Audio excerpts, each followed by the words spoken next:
blue stripes and blue numerals. Larry, let's take a look at the lineups for tonight for Gate City and Powell Valley. Some changes for the Blue Devils. Yes, we do have some changes. We're not 100% sure who is starting, but we'll give you what we have.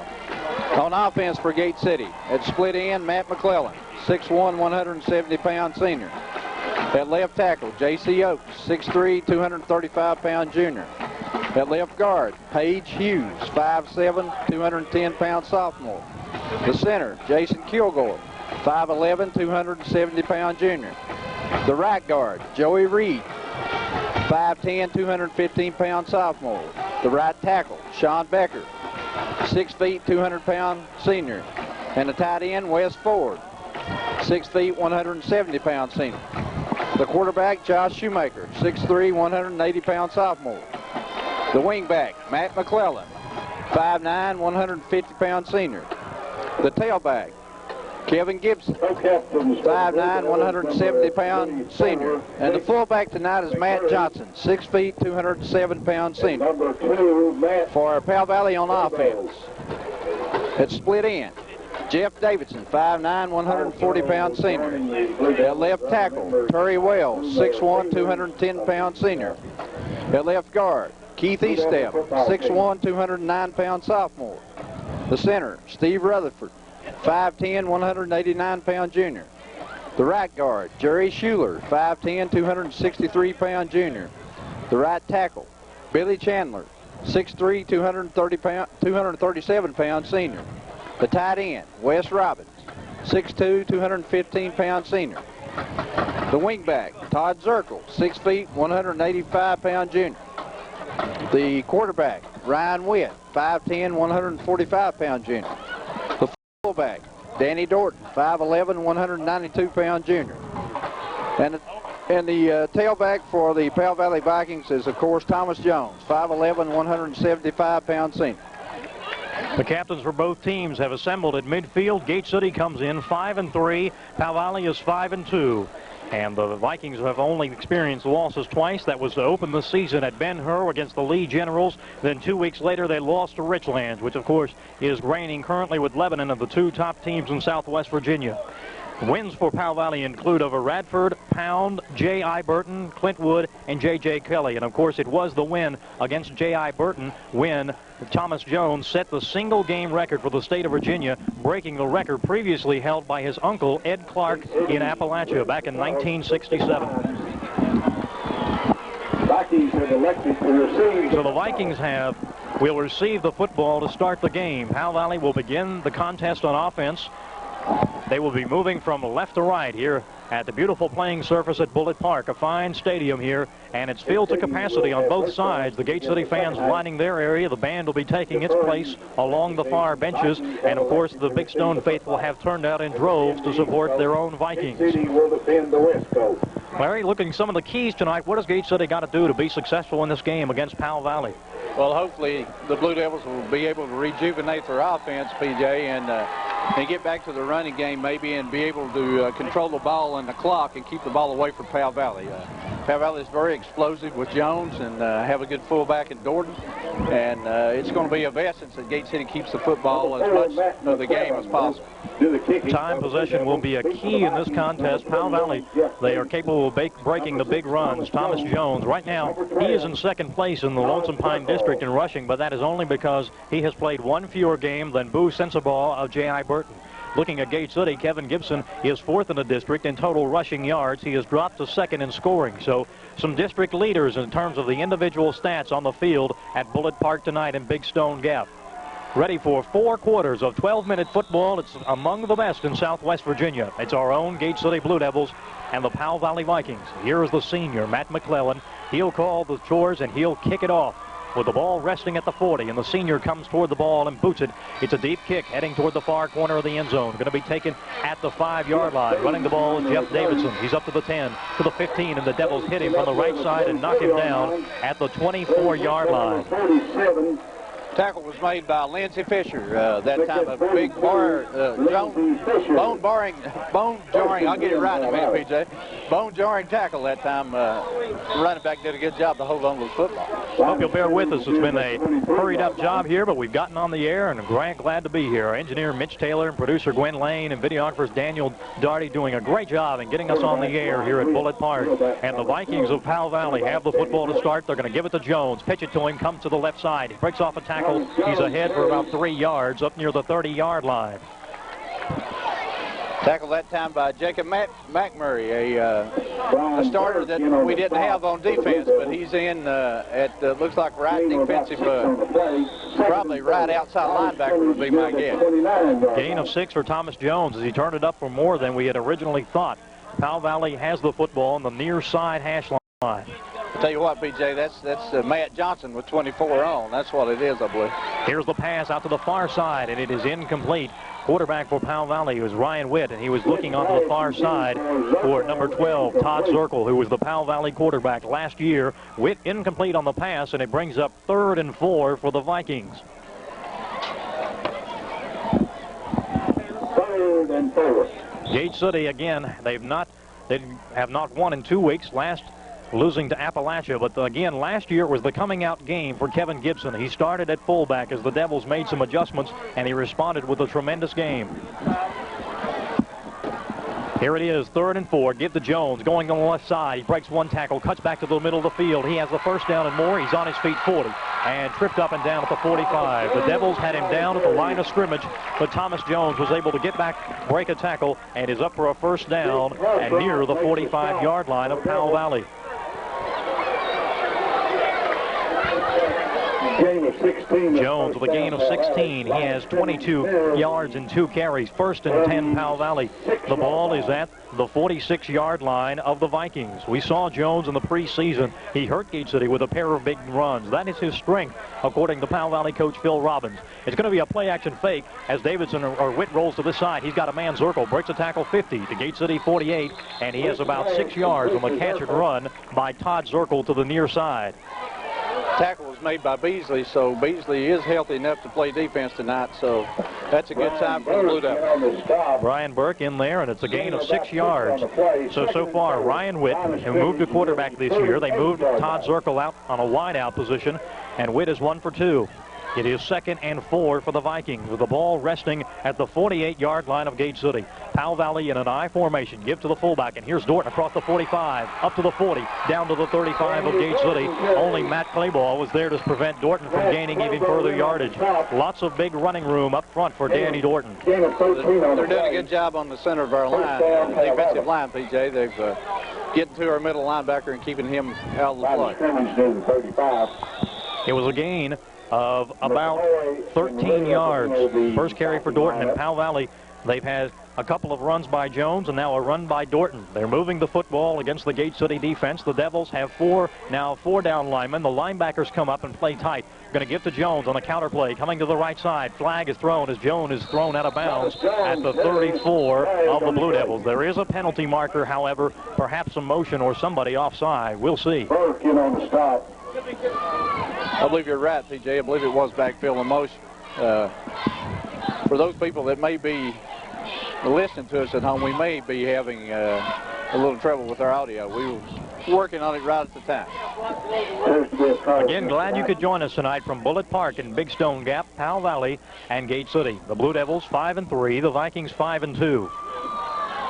As we sort out the penalty, and looks like it's going to be a clipping call against the Vikings, and Coach Robbins is checking it out and finding out who it was on right now. And that is a big blow to the Vikings. That'll move the ball all the way back to about the 48-yard line. Of course, the clipping, it is 10 yards from the spot of the foul, and it obviously occurring somewhere around the 38-yard line because the ball is now at the 48 of Gate City. You know, PJ, on the run that Jones had, he showed his great cutting ability. Gate City had him shut down, and he cut back and went against the grain and picked up the big yardage a couple of plays before this. 1st and 25 for the Vikings in an I formation with wideouts to the top. Here is the quarterback Witt rolling out to the left. Fires, got a man open, but he overthrows Zirkle on the far sideline.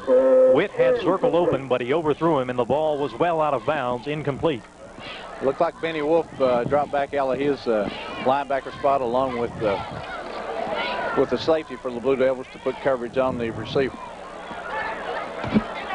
Gate City, of course, next week they have a chance to wrap up the Highlands District regular season title. They'll play at Abingdon. Next week, Powell Valley will host Coburn here at Bullitt Park before concluding the regular season at Appalachia.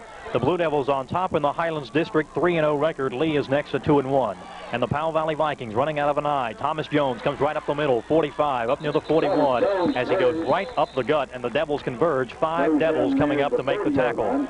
Matt Johnson was the first man to hit him, along with Joel Stacy also assisted in the tackle.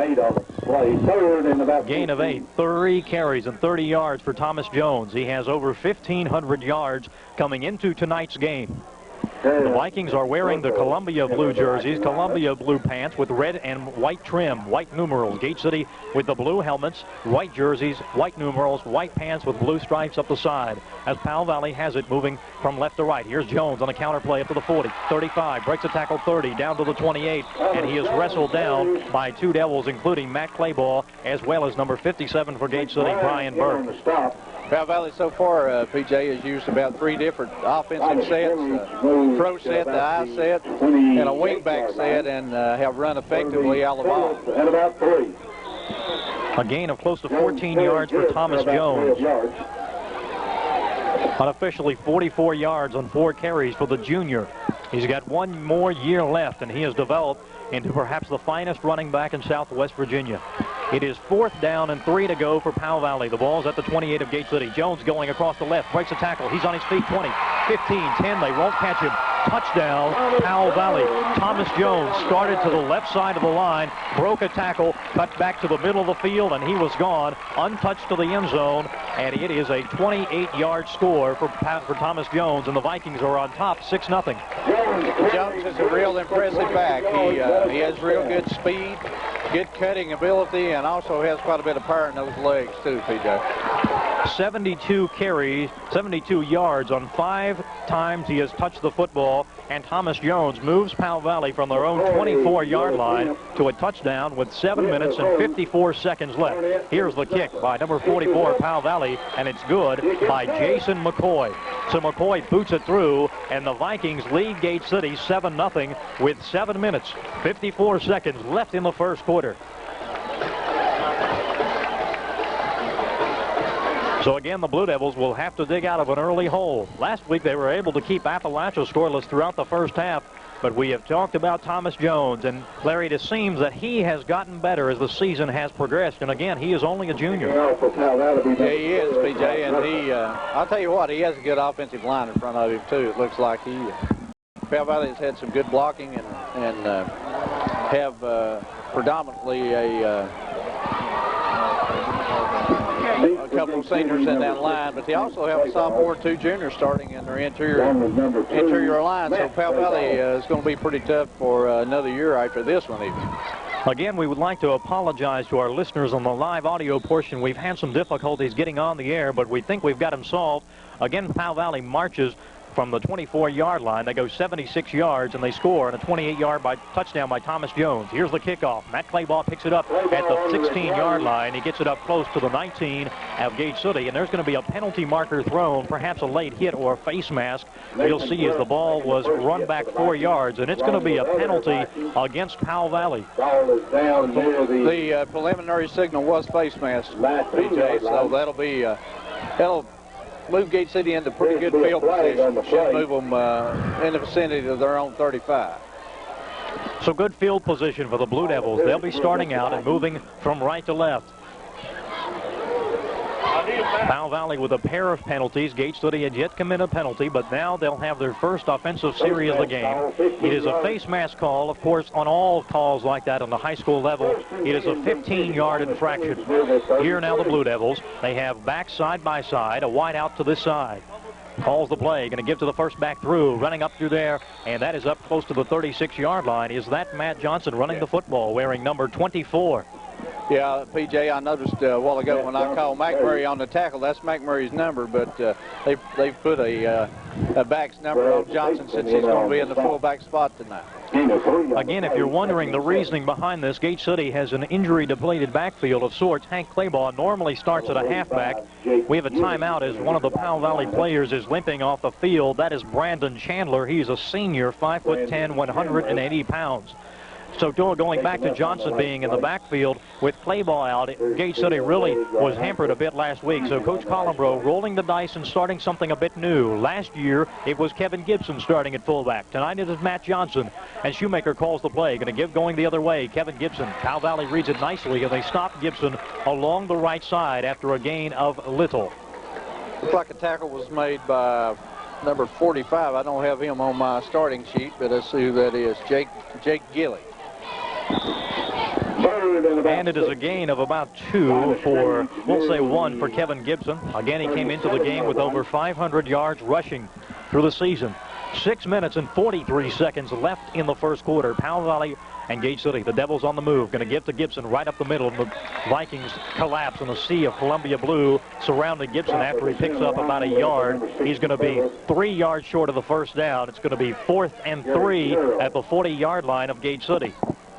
Gary Carroll and Jeremy Young on the tackle for Powell Valley.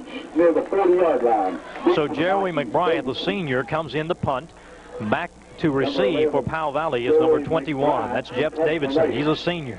Here's McBride. The Vikings send 9 players. A bobbled snap. McBride gets off a punt the best he could and actually turns into a good one. Bounces at the 32, and it will die down there. So McBride was under a fierce rush. He got a bad snap, but was able to put a pretty good leg into it, and he pushes the ball down to the 32 of Powell Valley. That's where the Vikings have it, 1st and 10, with 5 minutes and 57 seconds left in the first quarter. The Vikings on top, 7-0. BJ, if there's any way this Blue Devil defense is going to have to find a way to stop Jones. As long as he makes those runs the way he made in the first drive, if that continues, could be a long night for the Blue Devil. And Jones lines up about 4 yards behind the quarterback. That is Witt. He's got a wing back to his left. Goes up the middle. Jones breaks a tackle 40. On his feet 45 and down by number 11 for Gate City. That is Joey McBryant. McBryant wrestling Jones down at the 45, but not before Thomas Jones had gained 12 yards. That's a first down for Powell Valley. The majority of Jones's runs so far have come right over center. So they're doing a good job, like we said before, getting to our middle linebackers, getting them blocked. Unofficially, Thomas Jones with 6 carries and 84 yards. We're still in the first quarter, and Powell Valley on the move. Going to give to Jones, tries the left side of the line, and Gate City collapses on him after a gain of about 4 yards. Chad Beasley, one of the tacklers that time, along with Brian Burke. Gain of about 4 for Thomas Jones. 2nd and 6 for Gate City. One of the keys to this Viking offense has been the play of the fullback. Last year was Joel Davis opening holes for Greg Bishop. This year it's been Dorton leading the way for Jones. And Dorton also had a good run, 5 or 6 yard run a while ago in the first drive.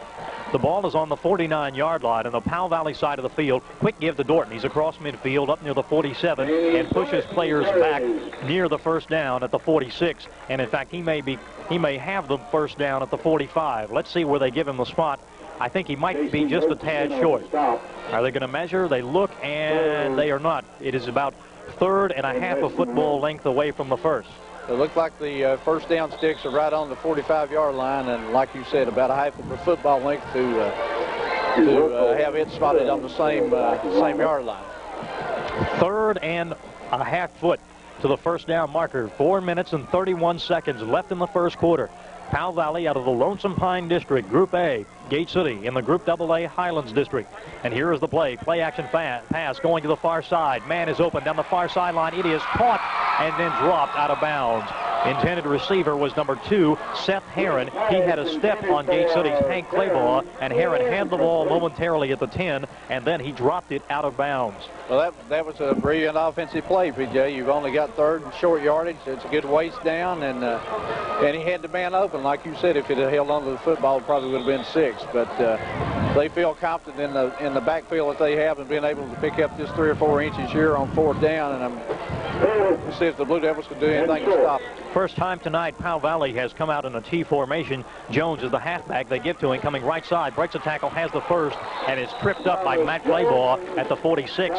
Had Claybaugh not been there to grab the ankle of Thomas Jones, Jones had clear sailing down the sideline. So a great tackle by the senior cornerback of Gate City. Yeah, Matt did a good job just grabbing hold of the ankle and holding on. Jones really impresses me. I think he's very fluid in the way he runs, and he's a different runner than McCommons from Richlands or the young man from Lebanon. High formation. Dorton is the tailback, is the fullback. Wideouts, 2 of them to the top of the field. Here they're going to get to Dorton. Quick opener, tries the left side, and is drugged down from behind after a gain of about 2 yards. There to make the tackle for Gate City was number 57, Brian Burke, the senior, 6'1", 180 pounds. You know, PJ, I would imagine if you're playing defense against a team that has a tailback like Jones, it would be awful hard not to concentrate on him on every play. So that fullback, every now and then when he runs the ball, is going to catch you unexpectedly, I would think. Pair of wideouts to the top of the field. And here in the middle of the field, they'll give to Jones. Hit, brush off a tackle in the backfield, goes up to the 36, and is down right there. Thomas Jones was initially hit by Matt Johnson. The senior linebacker came through there, got a lick on Jones, and managed to slow him down and allowed the rest of the Devils to make the tackle. But Jones is his cutting motions kept Johnson from getting a full lick on him. He only got an arm on him and a little bit of a shoulder, and if he'd been able to hit him straight up, it might have been a different story. But Matt Johnson was really lucky to throw him off balance at that, I believe. 3rd and 5 for Powell Valley. They have wideouts to both sides of the field with 2.5 to play. Here's Jones hitting the backfield, comes right side, breaks a tackle, and he is stopped at about the 37-yard line, actually the 33. He is close to the first down, however, he is about a yard short. The Blue Devil defenders are going to have to do a little bit more than just hit him to knock him off balance. They're going to have to wrap around and lock their arms around him when they hit. He keeps his balance real well and has real good speed. So once he breaks a tackle, he could probably outrun anybody we have on defense. It's 4th and 1 for Powell Valley. They need to get to the 36. They are at the 37.5. 2:10 left in the first quarter. Vikings on top 7-0. And here is the give to the halfback going on the wrong side. Here's Zirkle. He's up to the 20, 15, 10. He's gone. Touchdown, Powell Valley. Todd Zirkle lined up as the right halfback. He led on a sweep. He was led on a sweep around the left side, and Todd Zirkle scores from 32 yards out. So far, Powell Valley's looked real sharp. The Blue Devils haven't been able to really slow them down. The only thing that slowed them down is their own team a time or two. But Blue Devils, I tell you, PJ, could have a long night ahead of them. 32 yards on the touchdown run by Todd Zirkle, and it is 13-0 in favor of Powell Valley with 1 minute 59 seconds to play in the first quarter. Here's the PAT kick, and it's good. The kick, both of them have been made tonight by Jason McCoy, a junior, and just like that, the Vikings have run roughshod over the Gate City defense, and they lead 14-0 with just under 2 to play in the first quarter. And this looks like a Powell Valley team that is typical of Coach Phil Robbins. By the end of the season, he has his team ready and raring to go for the playoffs. Yeah, they look to be in real good playoff form right now, PJ. Everything they've done has been mechanical almost. It's everybody moves off the line of scrimmage at the same time, and the backs are making good cuts and they're getting good blocks. One of the real keys for Powell Valley tonight against Gate City has been the play of the offensive line. Of course, the Blue Devils have been a big factor there all year. They play well along the defensive front, but tonight the Powell Valley Vikings are opening probably normal size holes. If you had another running back, say for instance anybody probably we've seen out of the Highlands district this year, the Devils probably could close very quickly and make the tackle for minimal yardage. But Jones surely does not need much room to turn a small gain into a much larger pickup. No, PJ, we've seen every team so far except Abington, and it's true. None of the teams that we've seen so far yet has a back the caliber of Jones, and I don't believe Abington does either. They have a big fullback in Moretz, but he's a different type of run. It's been all Powell Valley as here's the kickoff by Zirkle as it bounces at the 10-yard line, fielded by Claybaugh at the 7. Starts to the middle, comes back to this side 20, and is wrestled down at the 23. There to make the tackle for the Vikings was number 44, Jason McCoy. So the kicker on the PAT attempts. Zirkle did the booting that time, comes down and makes the tackle on Matt Claybaugh at the 22, and that's where the Devils have it, 1st and 10 with 1:53 left in the first quarter. Gate City down to Powell Valley, 14-0. The way Powell Valley started out, they remember the loss that Gate City gave them last year at Legion Field. It is back set side by side. McClellan is the wide out to the wide side of the field on a misdirection play. Here's Matt Claybaugh. He comes from the right, tries the left, and the Vikings are there. They converge. Number 45, Jake Gilly, and also one of the other Vikings didn't catch the number, but Gilly was among the instigators on the tackle for 1-yard gain by Matt Claybaugh. Yeah, so far our offensive line hadn't been able to move their defensive line very much at all. I don't think any of their linebackers have done anything except close up on the tackle. The defensive line has made the first hit and normally made the tackle on every running play we've had. This will be the 5th play for Gate City. Powell Valley already has 20. Here's the call by Shoemaker, the sophomore, going to give to the first back through up the middle, pushing people away up near the 27-yard line. It was Matt Johnson barreling ahead, showing good form for someone who has not run the ball all year. I believe all during Little League football, somebody told me the other day, Matt Johnson was a fullback, so the position's not really new to him. It's just been a while since he's played any of it. But Jeremy Young made the tackle that time on Johnson. Gain of 4 for Johnson. He has unofficially 7 yards on 2 carries. It is 3rd and 5 with the clock ticking down at 29 seconds. 14-0. Powell Valley on top of Gate City. Shoemaker with the blitz on. He's going to roll back the pass on a play action. Now he's going to step up and scramble. Yardage in front of him. Has the first down, and he is pounded as he gets up near the 40 and twisted down at the 41-yard line. Great presence of mind by the sophomore Shoemaker to roll out to the right on a play action pass and then keep it up for the first down. And he has the ball at the 41 of Gate City. The first man to hit him that time was Kevin Reed, and that's one of the first tackles I believe the linebackers had to make so far. Gain of about 10 for Shoemaker. It is 1st and 10 Gate City, and that is the first down for the Blue Devils tonight. And here they are in a power football situation. They have a T formation. However, we have the end of the first quarter. It was all Powell Valley. They run 20 plays to Gate City 6, and the Vikings lead 14-0 on the strength of the running of Thomas Jones. Jones unofficially with 10 carries and 98 yards in the first quarter. And while we have a moment, we want to thank the sponsors for tonight's game, as Gate City Blue Devil football is brought to you by State Line Graphics, offering the best service for your printing needs, by King Ford in Gate City, where you'll find the best prices on new models, by Roberts Tire and Recapping. Fall's a great time for new tires like Firestone and Michelin, by People's Bank of Gate City, featuring half-a-day hours on Saturday and a drive-up ATM. Get countywide service with People's, by Magnolia Place. Come by and see their great display of dolls of all kinds in October. By Weber City Drug Center, great prescription service and UPS and fax capabilities. By Nations Bank with a new ATM at the Weber City office. By Weber City Coin Laundry, deli and tanning, full-service laundry, sandwiches and soups. By Williams Heating and Air Conditioning, where you can check out the Carrier heat pumps. And by Delegate Terry Kilgore, a hard-working representative for hard-working people. We start the second quarter, and the Blue Devils on a fumble. Let's see if the Gate City recovered. I think they did. The handoff was to the second back through the hole on the left side, and it's going to be a loss of 1 for Gate City. Running the ball, I believe, was Matt Claybaugh. There was a mix-up on the exchange between Claybaugh and Shoemaker. And before we take a look at that, we want to recognize the rest of our sponsors, also bringing you Blue Devil football on Channel 30, our Gate City Drug, Doc Whitley, Nationwide Insurance, the Campus Drive-In, Scott Jewelers, Willis Pharmacy, and Michael Carrico, candidate for Commonwealth's attorney. It is a loss of none. Here's the quick pitch to the left side. Gibson takes it, and he is collared, turns it back up, gets maybe 1, maybe 2 yards, and that's about it. It was a quick pitch to the top side of the field. Kevin Gibson was lined up as halfback, and he turns in a run of 3 yards. He did a good job just picking that up, PJ. The defensive tackle, John Young, that time had a hold of him in his own backfield, really, and Gibson was able to struggle and pick up 3 yards. Gibson, the leading rusher for Gate City, coming into tonight's game. He has 3 carries and 6 yards. It's 3rd and 7 for Gate City. The ball is at the 35-yard line of the 45 of the Devils. Quick pitch. They try the right side. Claybaugh turns the corner. 50 up to the 47, and he's hit out of bounds, but he has the first down. Matt Claybaugh. They tried the quick pitch to this side. He was able to turn the corner. Got a good block from the end, and he has a first down for Gate City. He was driven out of bounds by Dennis Moore that time, and looks like Gate City's going to try to run wide a little bit here to open up the middle, maybe for Johnson to run a few dives and Gibson to run a few dives.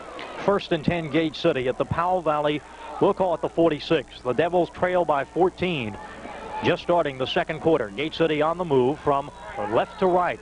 Wing back in motion now is Matt Claybaugh. Johnson and Gibson set side by side. McClellan is the wide out to this side. Shoemaker rolling back the pass. Good protection. Flag is thrown. Man is wide open. McClellan catches it at a 10. 5. Touchdown Gate City.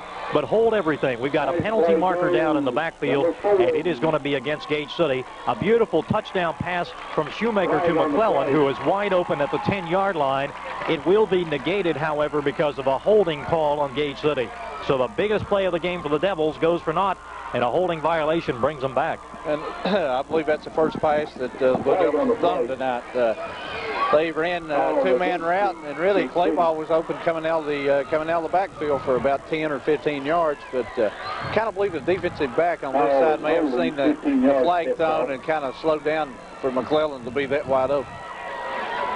The ball moved way back to the 38-yard line of Gate City, so the holding penalty, remember, it is 10 yards from the spot of the foul. The holding penalty occurring deep in the backfield, and it moves the ball down near the 38-yard line, so the penalty was at the 48. The Devils have to get to the 36 of Powell Valley. They're at their own 38. It is 1st and a bunch at the Gate City 38. The fullback Johnson is in motion to the top of the field. Quick pitch to Gibson with the lead block from Johnson, and Gibson doesn't get much, maybe a yard, as the Vikings got past that lead block by Johnson and were able to stop Gibson after a gain of about a yard and a half. Jeremy Young, one of the first people on the tackle that time for Powell Valley, along with Jones as he assisted from his linebacker spot. It'll be second at about 26 yards to go as the ball is at the 39 of Gate City. Devils with 10 minutes and 7 seconds left in the second quarter. They bring the wideouts in and play a double tight end set with the T formation behind Shoemaker. He looks, he barks the signals. Gibson is in motion to this side. Here's the give. It's to Claybaugh. Breaks a tackle 45 up to the 47, and it was a nice play. Gibson in motion may have distracted the defense momentarily, and it gave Matt Claybaugh a gain of close to 8 yards. Kevin Reed and Gary Carroll on the stop for Powell Valley. I like what the Blue Devils are doing, PJ, even though they're behind with 2 touchdowns.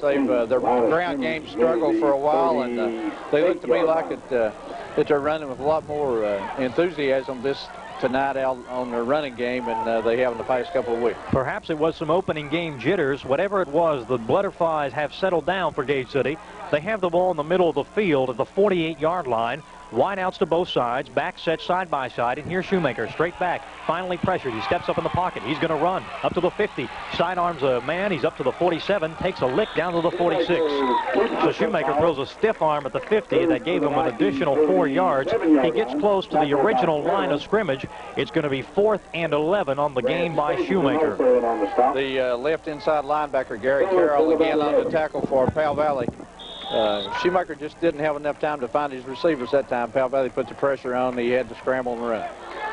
It was a net loss of 1 yard for Gate City. McBride stands back at his 40-yard line, and back to receive is Davidson. He stands at the 18, now steps up to the 19 on the near hash mark. Here's the snap. Again, the rush is on, and it's a wobbly punt by McBride. He shanked it off the side of his foot, bounces at the 28, and is fielded by Wes Ford, the senior, down at the 27.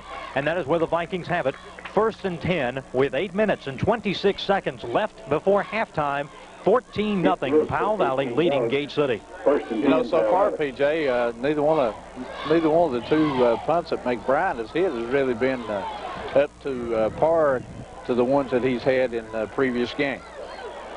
Some discussion on the sideline right now as now the official is talking things over with number 8, Wes Robbins of the Vikings. He is joined by the quarterback, Witt. Maybe a penalty on the side. Let's see. They're looking at something on the sideline. Still no word as what is going on. They're going to bring the chains down here, and whatever the situation was, they have resolved that it's going to be 1st and 10. The ball is at the 28-yard line. So here it is, Powell Valley on the move on the near hash mark. Jones is lined up as the tailback. They've got wing backs to the right side, and flags called.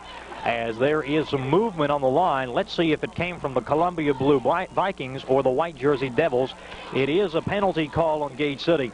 So the violation is encroachment on the Blue Devils, and that will make it 1st and 5 for Powell Valley. Looks like the Blue Devils that time, PJ, have shifted out of their traditional 44 defense into a 50 and had put Larry Jackson at middle guard, and he tried to anticipate the count, got a little bit ahead of the count. They march it off, and it's down to the 34-yard line.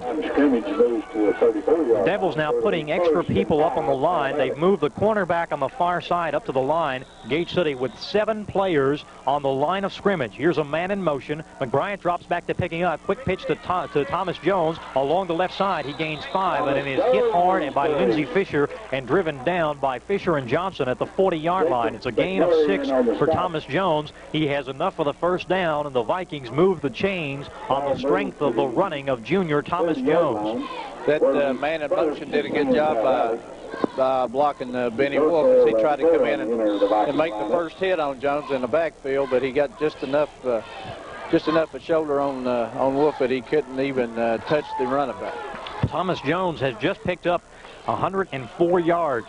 He has 104 on the game on 11 carries. Here's the play-action pass going to the right side, pumping, and Witt is hitting the backfield, and he's sacked. Witt pump faked, and that gave the Devils enough time to get there. Fisher, along with 57, Brian Burke, and Burke, the senior, makes the sack on Ryan Witt for a loss of about 3 yards. Blue Devils did a good job in pass coverage that time. Powell Valley only ran a 2-man route, and the guy that dropped off short was covered well, but the linebackers, defensive back had the man that was going long covered pretty good also. Lindsey Fisher has certainly matured into an outstanding defender in the last couple of games, and as a junior, he looks to be one of the top Devil defenders returning next year. Looking along the line, Chad Beasley lines up. He's on the left side, and they're going to go to the right side of the Gate City defense. Thomas Jones steps over a tackler. He's up near the 40, 42, and that is where he is down after a gain of close to 4, maybe 5 yards. Thomas Jones skipping over defenders for a gain of 5. Hank Clayball and Jake Houseright on the tackle that time for the Blue Devils. It's going to be 3rd and 8 for Powell Valley. The ball is at the Viking 42, just shy of the 43. 6 minutes and 48 seconds and counting down here in the second quarter. Quarterback is Ryan Witt. He is back side by side. It's going to be a quick give up the middle. The fullback Dorton across the 45, tripped up and tackled at the 47. A gain of close to 6, maybe 7 yards for Dorton, but it's about 4 yards short of the first down. A gain of 5 for Dorton, and it'll be 4th and 4. Chad Beasley did a good job reading his keys, stayed at home, and didn't go with the motion man and made the tackle on the foot. And for the first time tonight, Powell Valley will be forced to punt. The Vikings scored on their first 2 possessions. The first time it was on a big run by Thomas Jones, 28 yards, and then Todd Zirkle, 32 yards, scored. The extra point's good both times, but now the Vikings punt, and the Devils send Hank and Matt Clayball back to receive. Here's the boot by Zirkle. It's an end-over-end kick. The Clayballs dive for it. They collide, and they down the ball at the 24-yard line. The Clayballs were split to either side of the field. The ball was right down the middle of the playing surface. The Clayballs converge, and they down it at the 24-yard line of Gate City. You know, PJ, the accuracy of the punt made that turn out pretty good for Powell Valley. That low line drive punt by Zirkle is usually the kind of punch you're able to return. Devils have not been able to receive good field position. Their first drive started deep in their own territory. Their second one at their own 32. Here now with the fullback in motion is Johnson. Going to try the right side of the Powell Valley defense. Not a lot there, and the back turns it back up the middle. That was Kevin Gibson as he started to the left side of the Gate City line, then had to turn it back in for a gain of 1. Reed's one of the tacklers in for Powell Valley that time, along with 75. Let's see who that is. That's 2nd and 9. Josh Burnett. Near the 25-yard line. Gain of a 1 for Gibson. The ball is near the 25. Gibson has unofficially 9 yards on 5 carries. It's a T formation. Clayball and Gibson the halfbacks. Johnson the fullback. Quick pitch to this side. It's Clayball. Jukes a man up to the 30. On his feet, 35. Gets a block, 40. He's gone. 50, 40. One man to catch him, 30, 20.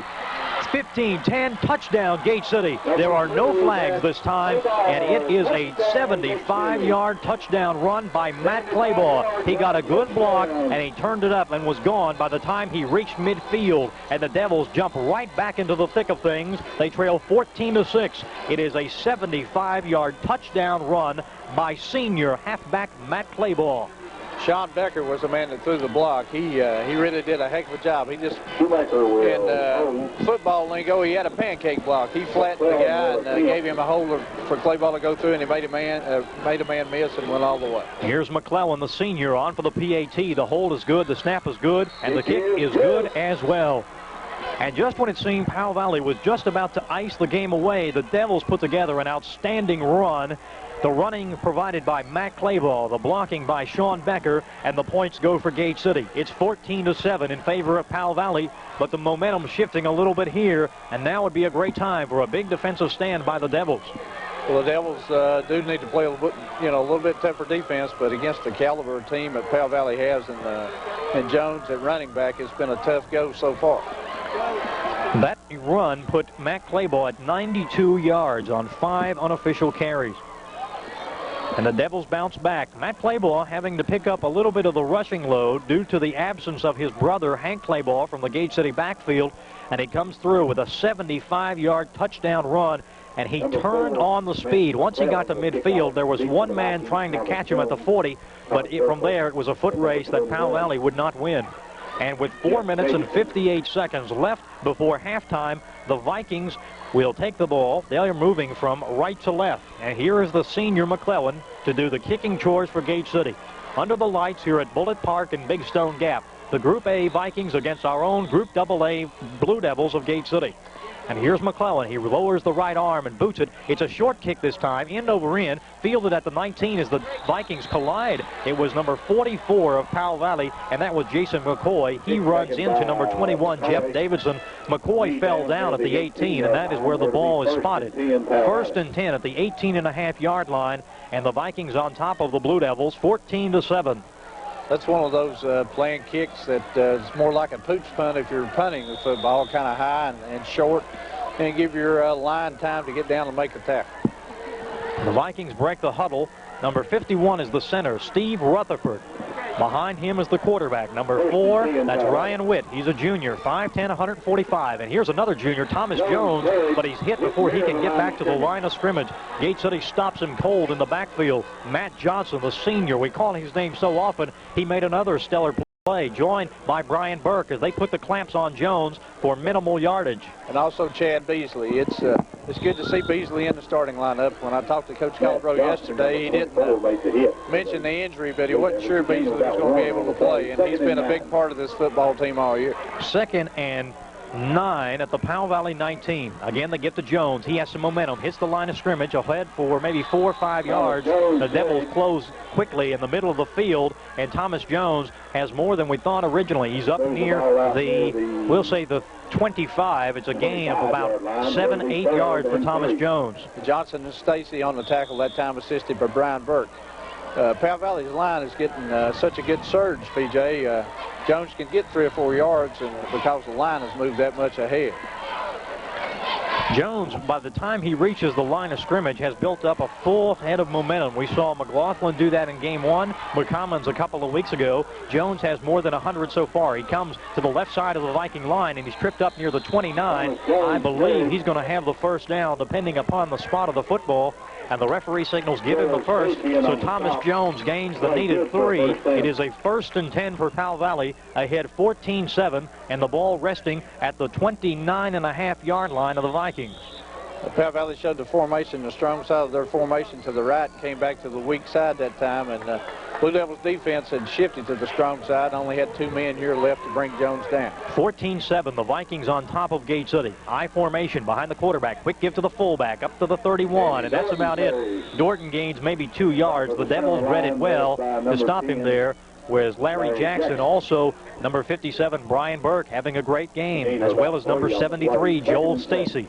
Well, that defensive line is going to have a good game, PJ, because you get Jones in against a linebacker, and he's probably going to outmove him and break away from a linebacker with his speed. Dorton, the fullback, has carried the ball 5 times for 27 yards. They pitch out to Jones, tries the left side, breaks a tackle up to the 40, on his feet 45, 50, 45, breaks another tackle 35, 30, 25, 20, 10, 15, 5, touchdown. Thomas Jones. He goes all the way from the Powell Valley. Let's see where they marked it. They originally marked it, I believe, at the 32. We'll see just a moment. But anyway, it is another long touchdown run for Thomas Jones, and Powell Valley leads 20-7 over Gage City. Again, Jones he broke the line of scrimmage and got into the backfield, and once he got into the backfield, he's just got too much speed for anybody we have to catch. 67 yards for Thomas Jones on the touchdown run. He has 187 unofficially, and here's the kick. It's blocked by Gage City.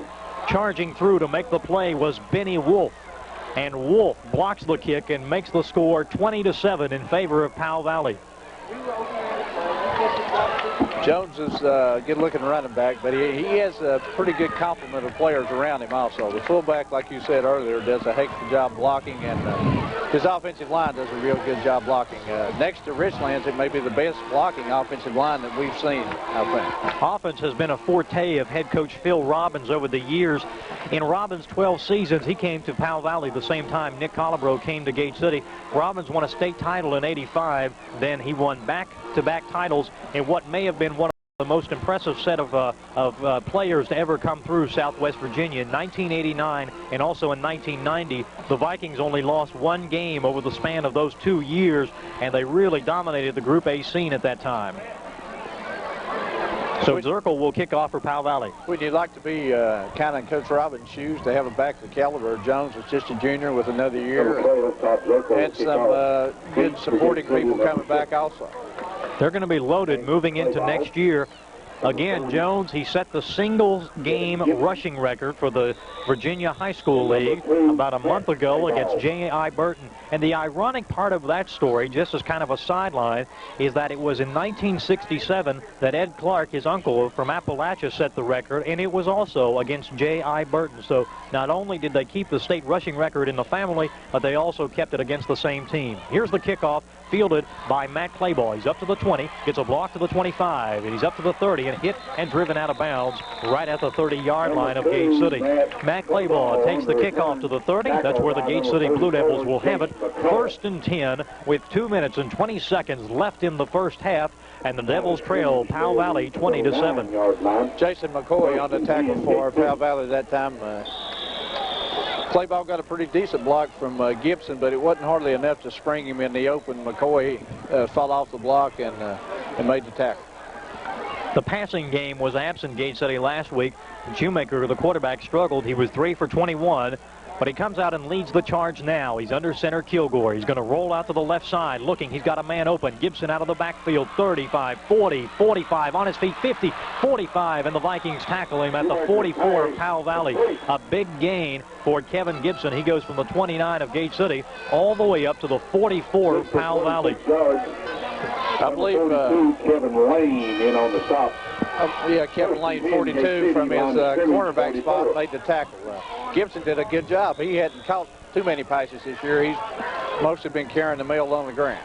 Gain of 27 yards for Kevin Gibson. The ball is at the Powell Valley 44-yard line, and a timeout called by Gage City. Head coach Nick Colabro will come out to talk to the troops as the clock has stopped with 1 minute and 52 seconds left in the second quarter. Powell Valley on top of Gage City 20-7. And Larry, a score before halftime would be a big momentum builder for the Blue Devils. Well, it sure would, PJ. It's going to take a lot of scores, I'm afraid, to keep up with Powell Valley tonight, unless they turn the ball over themselves.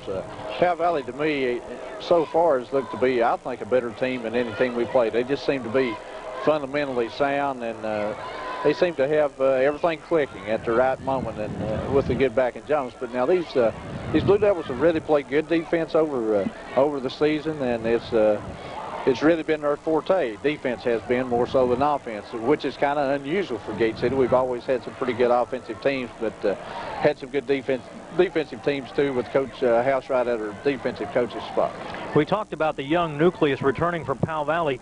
Gate City as well will have some very talented youngsters returning, and probably the next 2 and 3 years will really be a span of some of the best football in Gate City High School history. But right now it is 1994, and the Blue Devils have the football on the far hash mark, 1st and 10, back set side by side, 2 wideouts. Shoemaker rolls to this side, back to pass, gets good blocking, fires down the field, intended for Matt Claybaugh. It is almost intercepted in and out of the hands of the defender, number 7, Dennis Moore, at the 5-yard line. It was underthrown and thrown to the inside of the intended receiver, incomplete. And Moore had good coverage. He had the inside covered, and that's where Shoemaker threw the ball. That pass only has a chance if you can throw it over the outside shoulder of your pass receiver. And he just watched Clayball's eyes that time, and as Clayball turned for the football, he turned, and it just happened to be right there.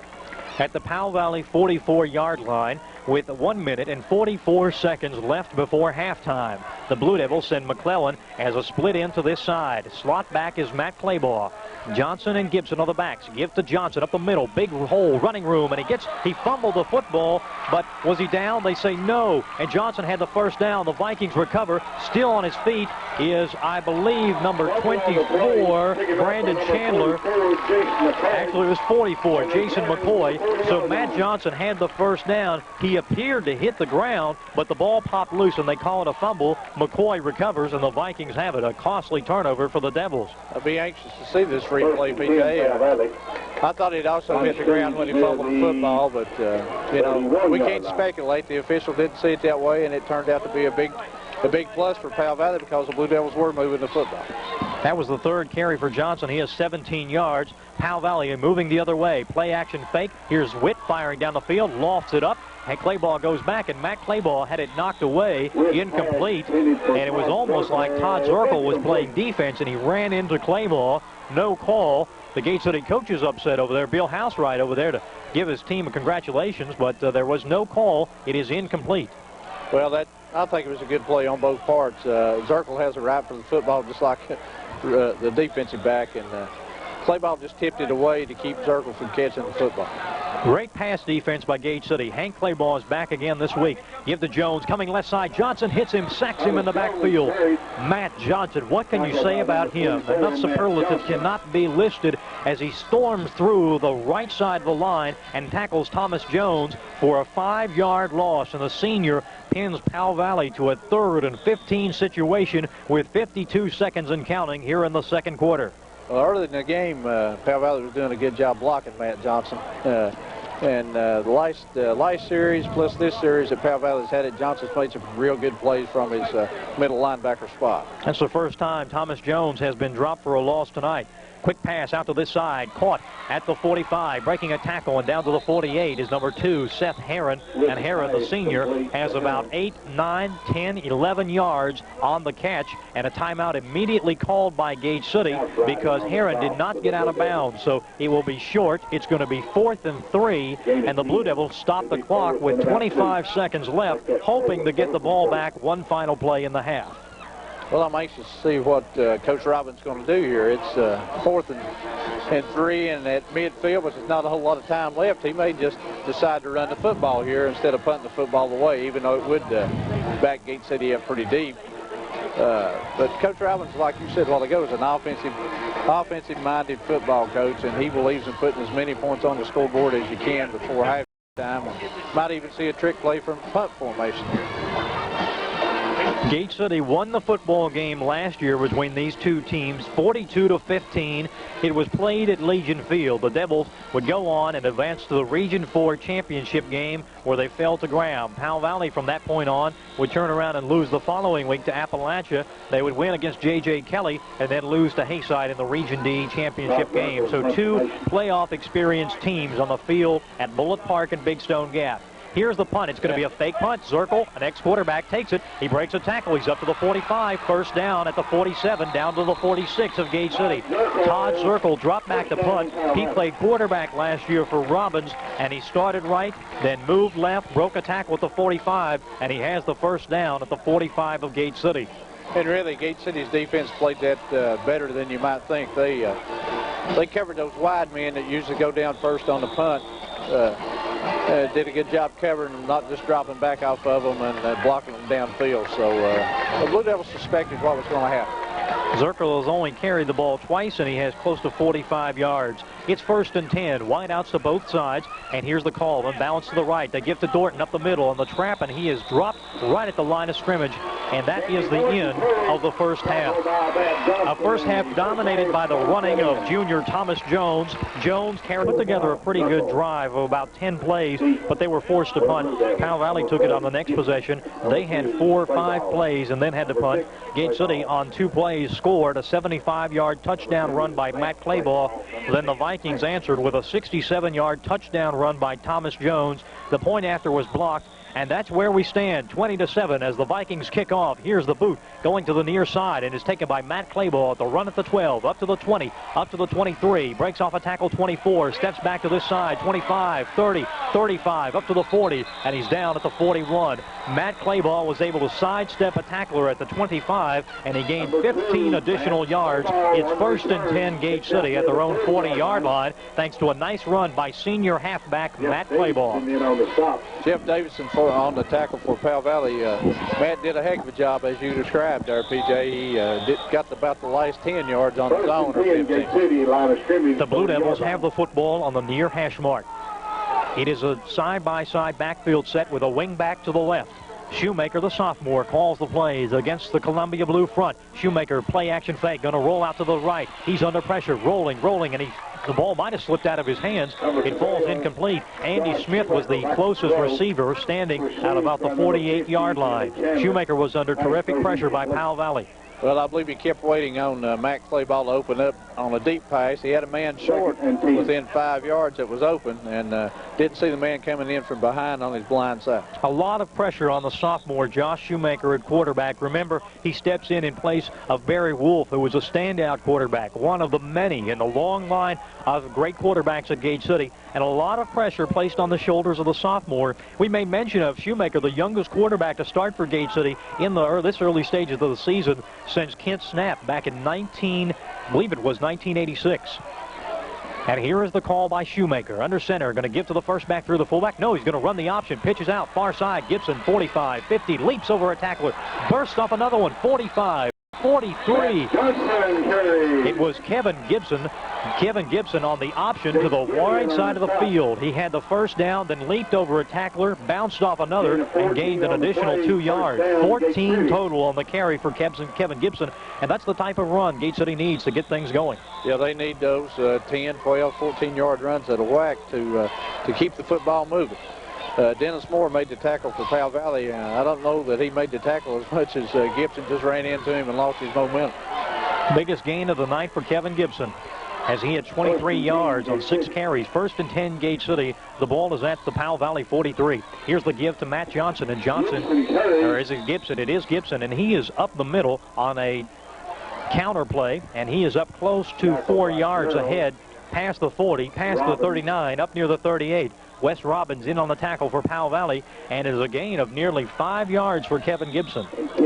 Gate City's offense, I believe, with Johnson in the backfield, definitely given some additional blocking back there, because he's really lowered the boom on a couple of people tonight from that fullback spot. Devils keeping the ball away from Jones and the Viking offense. Here's a wingback set to the right. They're going to run a misdirection play. Gibson up to the left side. He's got maybe 4 yards and is down near the 35-yard line of Powell Valley. It's going to make it 3rd and about 3 as Gibson runs the ball for the 3rd consecutive time. The Devils trail 20-7. Like Brad Stapleton, new name into the defensive lineup there for Powell Valley, made the tackle. Gain of 4 for Gibson. Again, 32 yards unofficially. Running the ball well as the Blue Devils on the drive. Big crowd on hand, both for Powell Valley and for Gate City on homecoming night for the Vikings. Quarterback is Shoemaker. Wingback is Matt Clayball to the right side. Calls the play to Shoemaker. They need to give up the middle. Here's Johnson, the big fullback, bursts ahead for the first down near the 35. Yet there is a flag. 2 officials drop penalty markers on the play. As they untangle things, let's see upon whom the penalty is called. Looks like a face mask, PJ's a preliminary sign against Powell Valley. Johnson had a pickup of, let's see, 5-6 yards, and it is a face mask against Powell Valley, so that's just what the Devils needed. It'll give them some additional field position after the nice run by senior Matt Johnson in his first game at fullback in the 1994 season. You know, when you see 3 flags fly on a play like that, it has to be something that's very obvious, and all 3 of those officials happen to see the Powell Valley player grab Johnson's face mask. 15 yards on the penalty. Again, all face mask violations in the high school level are 15 yards. And that marches Gate City further into Powell Valley territory. The official walking, turns around. He overstepped it a little bit. Now he'll walk back, and he spots the ball at the 20-yard line on the far side of the field. This by far the best drive for Gate City tonight. They have the deepest field position other than the touchdown run by Matt Clayball. It is 1st and 10 Gate City. 9 minutes and 37 seconds left in the third quarter. They trail by a score of 20-7. Here are the backs set side by side behind Shoemaker. Fullback is in motion. That's Johnson. He's going to lead block for Gibson. Left side of the line. He's up to the 15, up to the 13, down to the 13.5, maybe the 12-yard line on the far side of the field. Matt Johnson turning in a stellar performance as a blocker that time as he paved the way for Gibson. And Kevin Reed made the tackle for Powell Valley. I can remember him one time, a long time ago, when Coach Fry took a guy by the name of Neil McMeans from a guard position, put him in the backfield at a fullback spot. And, it's been done before by a lot of people, and so far this move, I think, has worked to the Blue Devils' advantage. Devils on the move. This will be play number 7 of the drive that started at their own 40-yard line. Here's Shoemaker under center. Misdirection, play action. He fires to the end zone. Man is open. McClellan catches it. Touchdown, Gate City. Matt McClellan catches a 13-yard touchdown pass from Josh Shoemaker, and the Devils methodically put together a 60-yard, 6-play drive to open the second half. And with 8 minutes and 46 seconds left in the third quarter, Gate City has trimmed the deficit to 7, 20-13, and their senior kicker, Matt McClellan, will try for the point after. Just what the Blue Devils needed, P.J., a drive that put points on the board. Kick is up, and it is no good. He hooked it to the right side of the goalpost. McClellan looked like he slid just as he planted his left foot, and the ball sails to the right of the crossbar. So that makes it a 7-point lead for Powell Valley, 20-13. The Devils put together again a 7-play, 60-yard drive. They started with good field position thanks to the run by Matt Claybaugh. They began at their 40, an incomplete pass. Then Gibson ran the ball 3 times. Johnson once, Gibson once, set it up to the 13, and Shoemaker on a play-action fake rolled to his right and found Matt McClellan wide open in the end zone. BJ, if Powell Valley just cooperate a little bit with us now and give us a turnover or two and put us right back in this ball game. We're already right back in it, but we've got to be able to shut this Powell Valley offense down. And that has been a difficult task indeed. Powell Valley with over 200 yards of offense in the first half. Thomas Jones with 178 yards rushing alone, and he has been the real workhorse for the Vikings. Jones, number 12. This was an interesting experience for many of these youngsters, and even for us to one day look back and to say that you have broadcast or play in a game against the man or the high school student who owns the record for the most yards in a single game in all of the history of Virginia high school football. And McClellan kicks it off, and it is that youngster, Jones, fielding the kick, middle of the field at the 6. Still there, 10, 15, 20, on his feet, 30, 35, and Gate City tackles him at the 37. The hit made and dropped by number 44, Chris Green, but Thomas Jones explodes from the 5 all the way out to the 38. Gain of 33 by Thomas Jones. I believe we'd be wise to kick away from Jones, don't you? Powell Valley did a good job with their wedge on the kickoff and really gave him some good blocks, and he almost broke it all the way. And now the Vikings come out. Wes Robbins is the right end. They play with a double tight end set. Quarterback is Witt. He's going to call the signals on the delay handoff to Jones. Jones starts up the middle, goes to the left to the 40. Gain of near 2 as Jones dances around and is tackled by Brian Burke. Also Matt Johnson there, as well as Joel Stacy. And Hank McClellan also up. Hank Clayball also up from his defensive corner spot.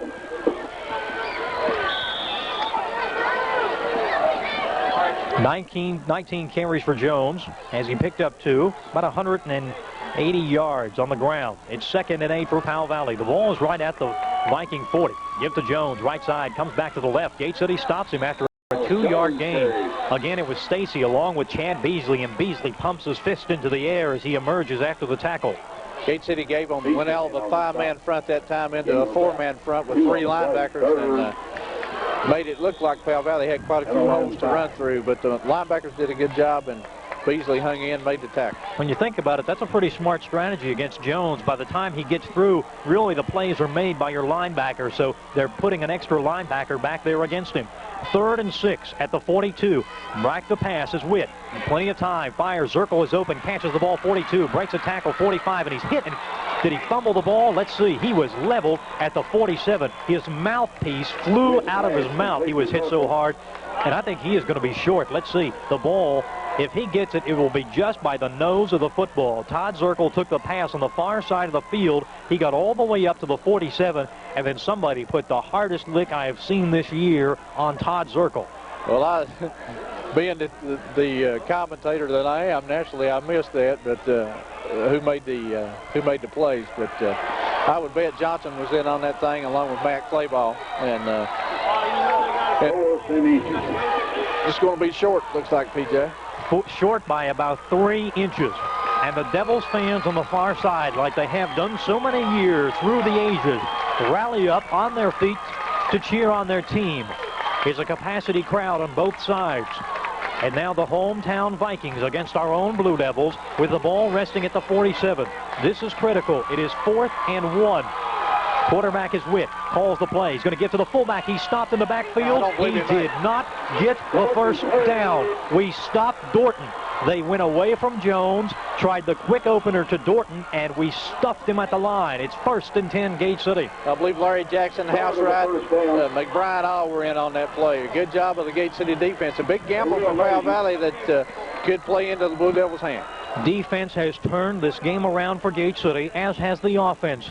The Blue Devils, fresh off a 7-play, 60-yard scoring drive, will come out. They are measuring, but it is going to be far short. It was a half-yard short. Never should have been measured from up here. Of course, it is a lot closer down there, and Powell Valley can ask for the measurement, but they did. So it was about a half to a full yard short. Great defensive stand by the Devils. Yeah, they actually lost yardage on that play. 1st and 10, Gate City. 6 minutes and 50 seconds left in the 3rd quarter. What looked like a hopeless cause has just turned around. The Devils have rallied around. Coach Nick Colabro found the right words at halftime. It's a T formation, double tight end set. Shoemaker calls the play. Johnson is in motion. Here's the give to Matt Clayball ahead across the tackle up near the 44-yard line of Powell Valley. They started at the 47, and Matt Clayball takes it over right tackle up near the 44, maybe the 43. Behind blocks by Kilgore and Beasley and Becker on that right side. Clayball nosed out about 3 yards, and if you can do that 4 times, you've got a first down. First time Matt Clayball has touched the football since he ran it 75 yards for a touchdown. And here are the Devils on the move. Break the huddle. They have a wide out to this side. It's West Ford. There's a slot back to the right as well. Quarterback Shoemaker with the Devils moving from left to right. Quick give up the middle. Here's Johnson, and he simply pulls and pushes and moves people in front of him. Got a great block up the middle from center Jason Kilgore, and also from J.C. Oakes emerging over there. And Johnson moves it just past the 40-yard line up to the 39, and it's 3rd and 2 on the big run by Johnson. I'll tell you what, Matt Johnson's a load coming out of that fullback spot. He really looks good. He runs hard, and this could be a big plus for the Blue Devils, win or lose here tonight. He has about 27 yards on the ground. Here again, the Blue Devils back set side by side. Wing back to this side. Give up the middle. Johnson churning his way forward, and he may have the first down as he tumbled over the line of scrimmage and fell up near the 36. Let's see where they spot the football. The official waves his hands to stop the clock with 5 minutes and 17 seconds left in the quarter. And the spot is a first down, Gate City. The Blue Devils, Johnson. Remember, this is his first game at fullback. A year ago, Kevin Gibson started at fullback, responded with a big effort. Tonight, it's Matt Johnson. The Devils are on the move. They have the football at the 36 of Powell Valley. Johnson has run the football 6 times for 30 yards. It's 1st and 10, Gate City. Moving from left to right. They trail by 7. 5:04 left and counting here in the 3rd quarter. At the Powell Valley 36, the Devils opening up with a pair of good drives. Here's Shoemaker. He's going to run the option to this side, keeps it, turns the corner, 35, up near the 32, down to the 31, as Wes Robbins was there to corral him. Robbins from the defensive end or linebacker position. Also there was number 34, and that was Kevin Reed. But it was a gain of 5 by the sophomore Shoemaker, running the option to the near side. And a good read by Shoemaker. The cornerback came up, took the pitch man, and Shoemaker just tucked it under, picked up 5 yards. At the Powell Valley 31.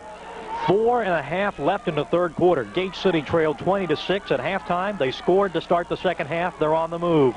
This time, double tight end set. Wingback is to the left side. Shoemaker on a quick pass wants to go. He's sacked. Holds on. No, he fumbled the football, and Powell Valley got it. Shoemaker was hit before he could deliver the pass. He had dropped 2 steps back.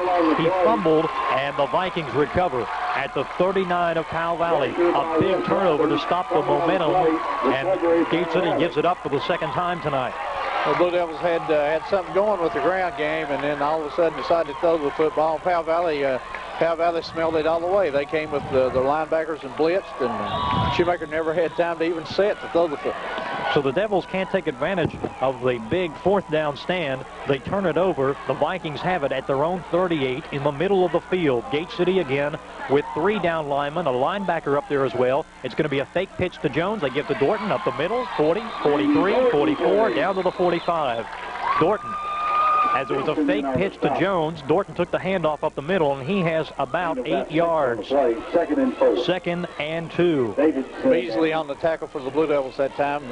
Blue Devil defense got a bowler back here again after having a grand opportunity to put some points on the board by starting inside Powell Valley's side of the 50. At the 45, give us to Jones. He's going to try the middle, and Johnson, he tackled him at the 44 for a loss of 1. And again, Matt Johnson came through there as if there were no offensive line to block it.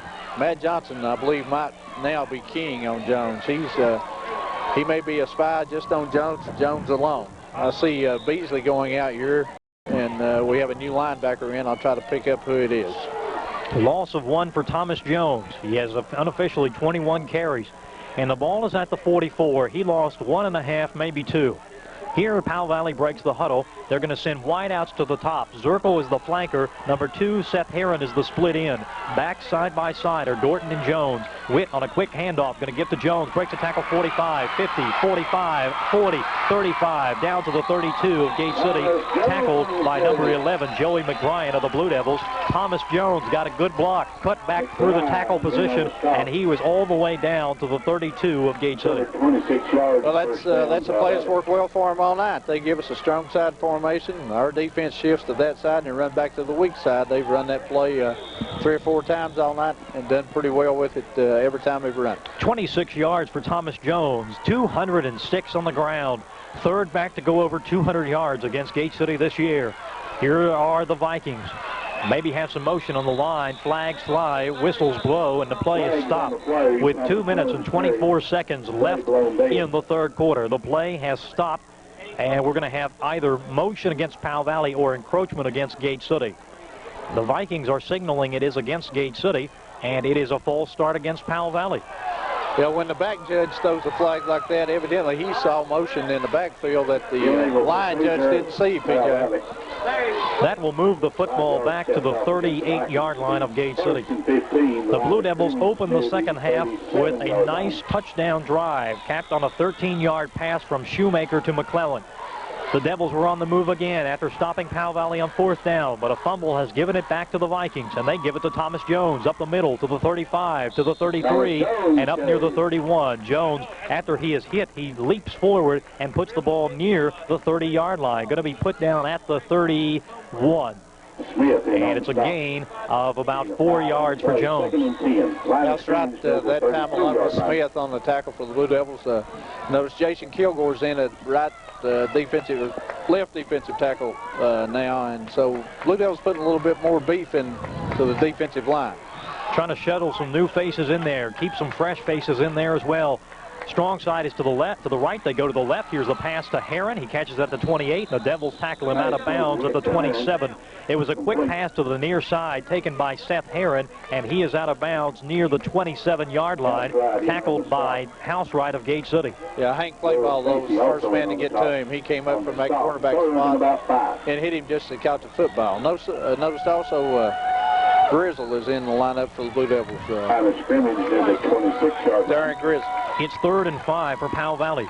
With an I formation, wide outs to both sides. Witt looks at around the backfield, looks at the defense, maybe changing the play. Let's see. Up under center, calls the signals, going to give to Jones, and he is hit as he gets to the 25, and he's up forward to the 24, but he went head-to-head with number 65, Chad Beasley of Gate City, and relatively speaking, Beasley won that battle as he limited Jones to 1 yard. Well, Gate City's bigger defensive linemen, I believe, are able to tie up these offensive linemen and free up Gate City's linebackers. That's a time or two that both Johnson and Beasley have been never blocked on either play and made the tackle. 4th and 3, Powell Valley going for it. Give to Jones. He's tripped up and he didn't get the first down, I don't think. Let's see where they spot him. But it looked like Jason Kilgore got around the ankle of Thomas Jones, and they have stopped Powell Valley short on 4th down for the 2nd consecutive drive. Well, that was a good play by the defense. They kept Powell Valley out of the end zone. We don't have but a quarter and 25 seconds left to go here, but all they got to do is put another drive together like they had before, except with better results on the end. 2 turnovers have cost Gate City considerably. The clock is ticking down, 15 and on down. Here's the quick pitch to Gibson on the left side. Breaks a tackle up to the 25, to the 27, and he's forward for close to 4 yards, and that will be the final play of the quarter. We finish up 3 complete from Bullitt Park and Big Stone Gap with the score. Powell Valley 20, Gate City 13, and the Blue Devils on the move. While we have a break in the action, we want to thank our sponsors for tonight's game, doing a great job as always, helping us bring you Blue Devil football. Our sponsors include Roberts Tire and Recapping, where fall's a great time for new tires from Firestone and Michelin. People's Bank of Gate City, featuring half-a-day hours on Saturday and a drive-up ATM. By Magnolia Place, come by and see their great display of dolls of all kinds in October. By Weber City Drug Center, great prescription service with UPS and fax capabilities. By Nations Bank in Weber City, where you'll find an ATM office, our new ATM, and also by the Nations Bank locations throughout Scott County. By Weber City Coin Laundry, Deli and Tanning, full-service laundry, sandwiches, and 6 Wolf tanning beds. By Williams Heating and Air Conditioning. Fall is a great reminder to check out Williams Carrier heat pumps. By Delegate Terry Kilgore, a hard-working representative for hard-working people. By State Line Graphics, offering the best service for your printing needs, located in Weber City. And by King Ford in Gate City, where you'll find the best prices on new models. Blue Devil football is also brought to you by Scott Jewelers, by Gate City Drug, by Michael Carrico, candidate for Commonwealth's attorney, by Doc Whitley, Nationwide Insurance, by the Campus Drive-In, and by Willis Pharmacy.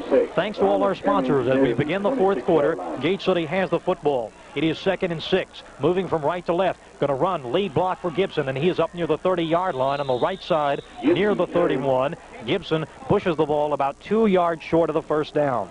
Tripped up that time by number 64 for Powell Valley. That's Gary Carroll into the lineup.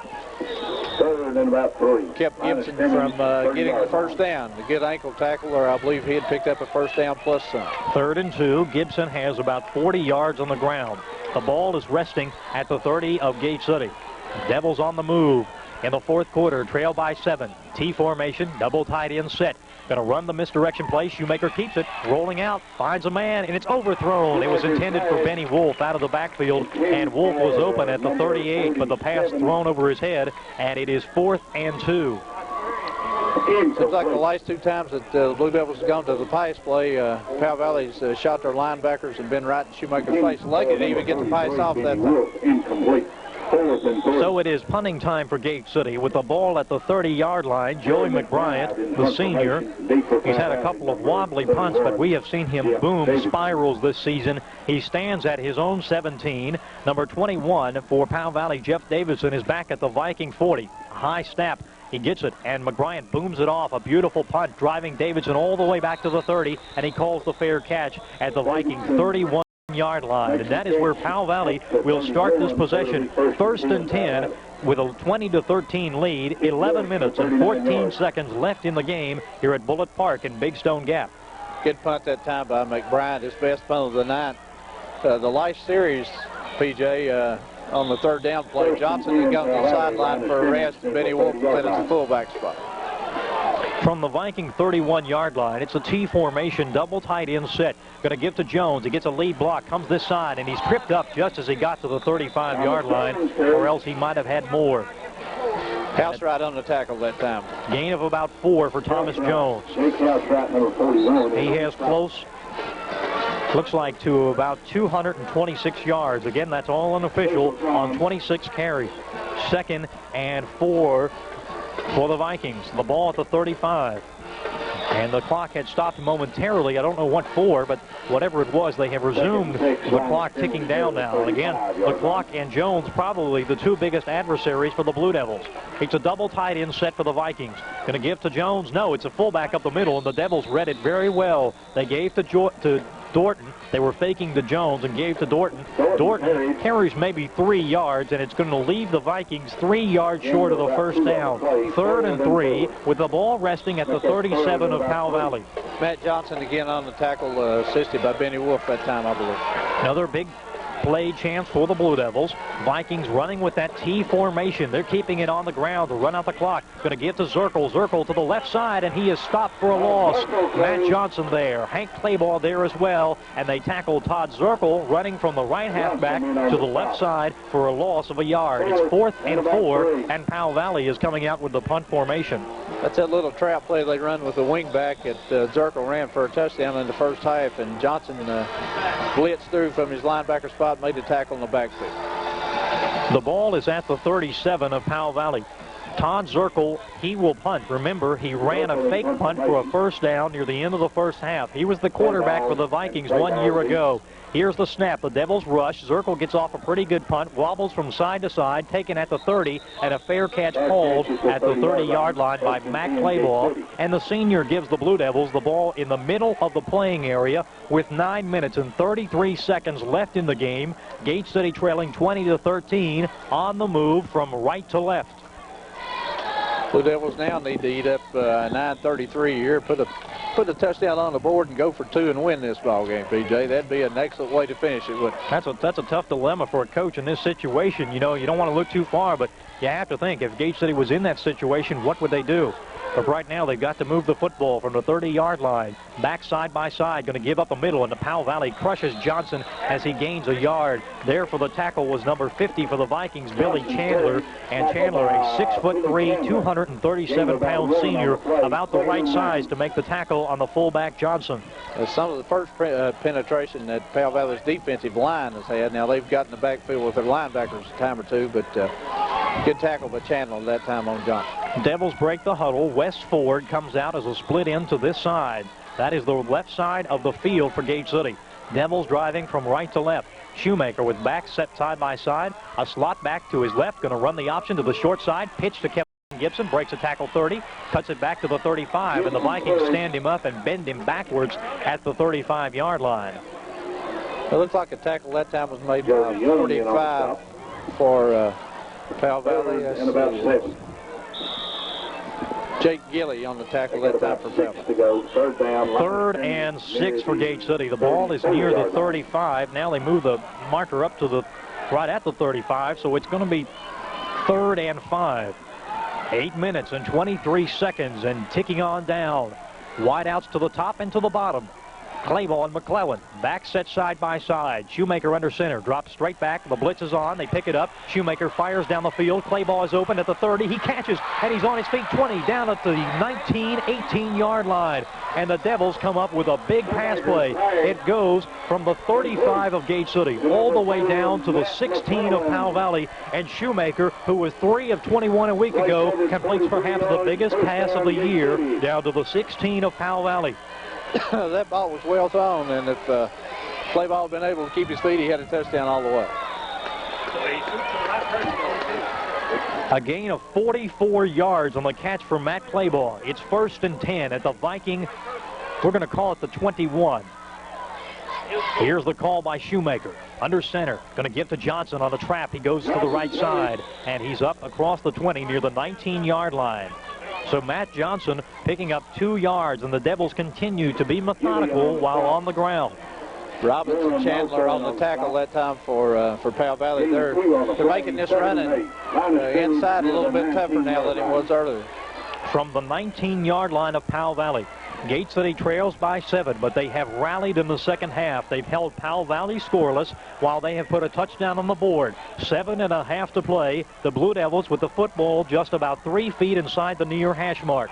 Calling the play. Strong side is to the right. T formation. Shoemaker turns. He's going to pass. He's got blocking. Has a man open. Claiborne, he overthrows him. He was wide open at the 15, near the 13, and Shoemaker rolling out had good time, but he overthrew Claiborne, who tried to make the catch with one hand. Well, that Shoemaker may have looked just a little bit too long that time. He had Claiborne open for a long time, and definitely if he'd been able to make the catch, had a first down and a lot more. But by the time he threw the football, he had to rush it a little bit, and he overthrew him. 3rd and 8 from the 19 of Powell Valley. The Devils bring a couple of new faces in. We'll let you know about them as soon as they break the huddle. Wes Ford has checked in and didn't check the other number, but Ford is in. He lines up as the left end. I believe Andy Smith is on the right end. T formation. Shoemaker under Kilgore. He's going to roll. He's going to give to Gibson. Gibson started left, cuts back up the middle, and he is close to the first down, I think. Let's see where they spot the ball. Gibson started to the right side, then turned back up the middle, and he is near the 12-yard line. That's where they had to get, but they'll say he is short. Short by a yard. 4th, and it is going to be 1.5 yards, they say. And a timeout called, and Shoemaker signals timeout to the official. And a big play here for Gate City. The ball is resting near the middle of the field at the, we'll say the 13. They need to get across the 12 for the first down. It's about 1.5 yards. The Devils trail by 7, 20-13. The clock shows 6 minutes and 43 seconds left in the game. Blue Devils have a big call to make here in Coach Colorado and these offensive coaches. Coach Robbins must be thinking, too. I think 4th and short yardage one time before we threw the football or attempted to throw the football. We've run it 4th and short yardage with Johnson a time or two, but they kind of tighten up their middle with their linebackers, PJ. I haven't been able to check and see whether they've changed their defensive formation or not, but it's a possibility. Blue Devils might be able to pick up a first down here by running the option. Gate City has a pair of touchdowns. The first one, a 75-yard gallop by Matt Claiborne. The second one, a 13-yard touchdown pass from Josh Shoemaker to Matt McClellan. Here it is, perhaps the play of the game. It is 4th and 2. The Devils need 2 yards for the first down. Fans are on their feet now for both sides as our Blue Devil faithful rise to their feet to cheer on their team. The strong side, we load it up to the right. We have a T formation. We call the play. We give to Johnson, and he's up, and I think he has the first down as he followed the lead block across the right side, and it is, from all indications, a first down, but it does depend upon the spot. As they emerge from the huddle, Wes Ford pumps his fist in the air, and he indicates it is a first down, as does the official now. Gave the ball to Johnson, went behind Beasley that time, and Becker on that right side, and he picked up the first down with room to spare. Johnson epitomizing what has become a tradition of guttiness, of grittiness for the Blue Devils, moving from his offensive line position to fullback tonight. He's very unselfish with his play, and he has given the Devils a first down. They can get another one. It's 1st and 10 at the 11-yard line. Quick pitch to Claiborne. He was corralled in the backfield for a loss. No blocking on the right side, and the Vikings read it beautifully. A loss of 2 yards for Claiborne, and the ball is at the, we'll say the 13 of Powell Valley. It'll be 2nd and 12. Yeah, Wes Robbins read that well from his defensive end position and just shot the gap as the man pulled it on the play and just shot the gap where the tackle was and made the tackle. Loss of 1, 2nd and 11. If the Devils want to get a first down, they have to put the football at the 1-foot line. It's very close down there. They have the football on the far hash mark, moving from right to left under the lights at Bullitt Park.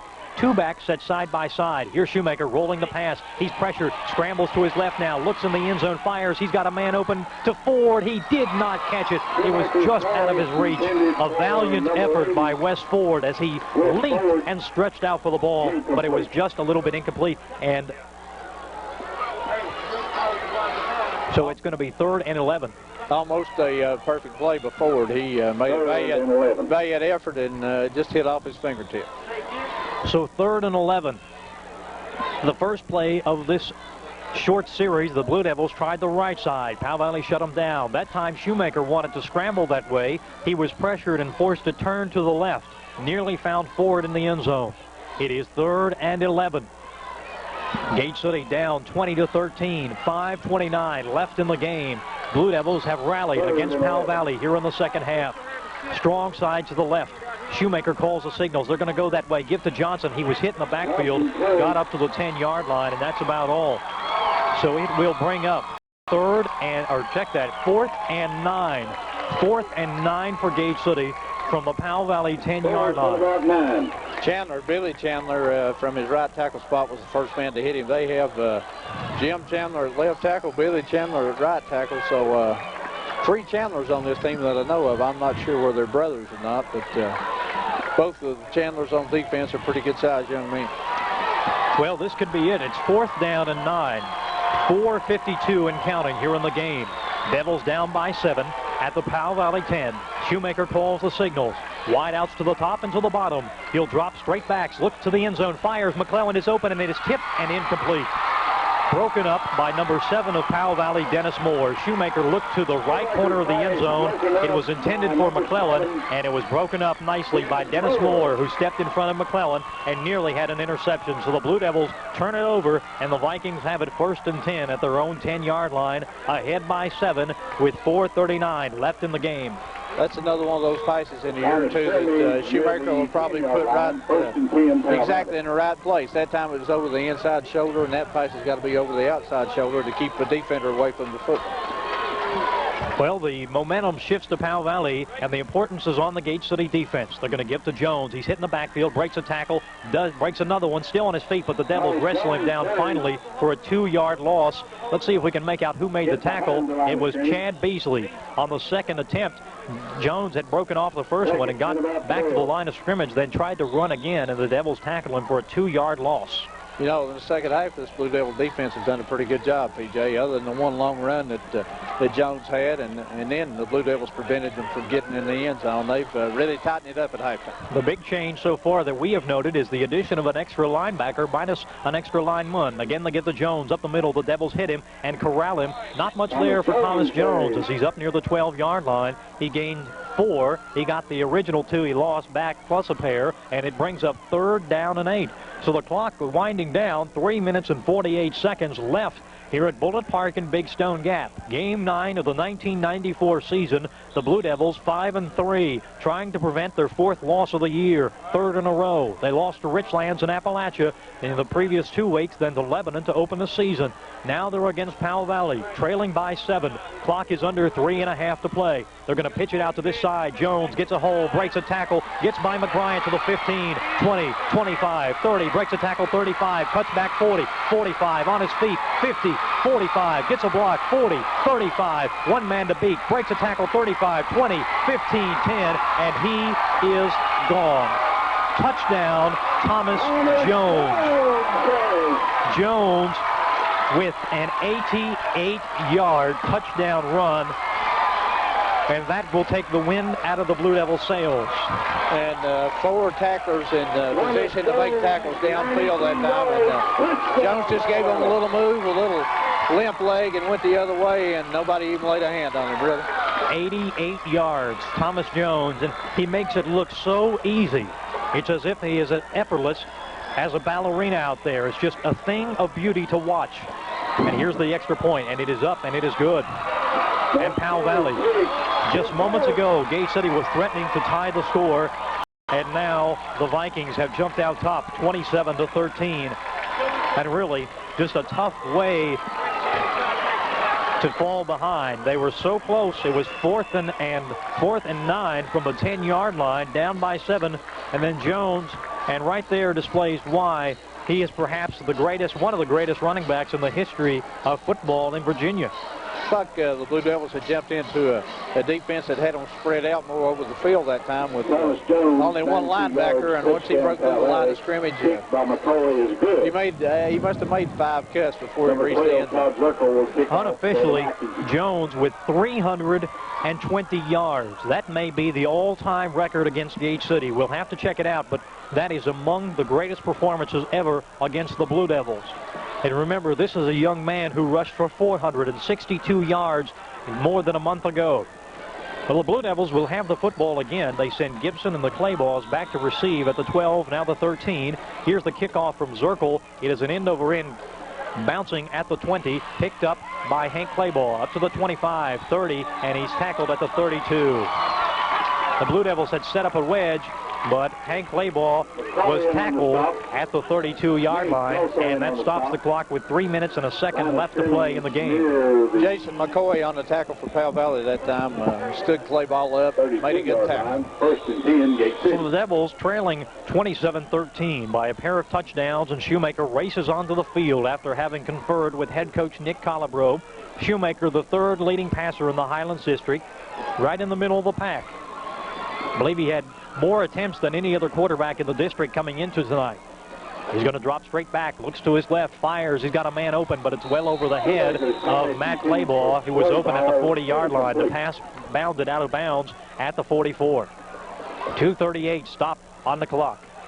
Look, Matt hadn't looked when Shoemaker was ready to throw the football. By the time he did, the defensive man had closed, and Shoemaker just really overthrew it to keep it from being intercepted.